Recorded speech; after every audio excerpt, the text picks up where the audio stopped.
एक बार श्री कृष्ण भरी सभा में कर्ण की दानवीरता की प्रशंसा कर रहे थे। अर्जुन भी उस समय सभा में उपस्थित थे। वे कृष्ण द्वारा कर्ण की दानवीरता की प्रशंसा को सहन नहीं कर पा रहे थे। भगवान कृष्ण ने अर्जुन की ओर देखा और पल भर में ही अर्जुन के मनोभाव जान लिए। श्री कृष्ण ने अर्जुन को कर्ण की दानशीलता का ज्ञान कराने का निश्चय किया। कुछ ही दिनों बाद नगर में एक ब्राह्मण की पत्नी का देवलोक गमन हो गया। ब्राह्मण अर्जुन के महल में गया और अर्जुन से विनती करते हुए कहा, धनंजय, मेरी पत्नी मर गई है। उसने मरते हुए अपनी आखिरी इच्छा जाहिर करते हुए कहा था कि मेरा दाह संस्कार चंदन की लकड़ियों से ही करना, इसलिए क्या आप मुझे चंदन की लकड़ियां दे सकते हैं?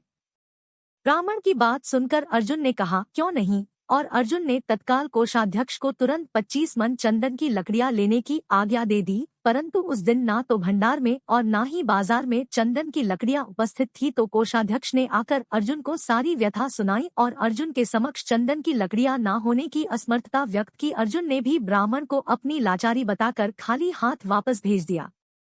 ब्राह्मण अब कर्ण के महल में पहुंचा और कर्ण से अपनी पत्नी की आखिरी इच्छा के अनुरूप चंदन की लकड़ियों की मांग की। कर्ण के समक्ष भी वही स्थिति थी, ना तो महल में और ना ही बाजार में कहीं चंदन की लकड़ियां उपस्थित थी। परंतु कर्ण ने तुरंत अपने कोषाध्यक्ष को महल में लगे चंदन के खंभे निकालकर ब्राह्मण को देने की आज्ञा दे दी। चंदन की लकड़ियां लेकर ब्राह्मण चला गया और अपनी पत्नी का दाह संस्कार संपन्न किया।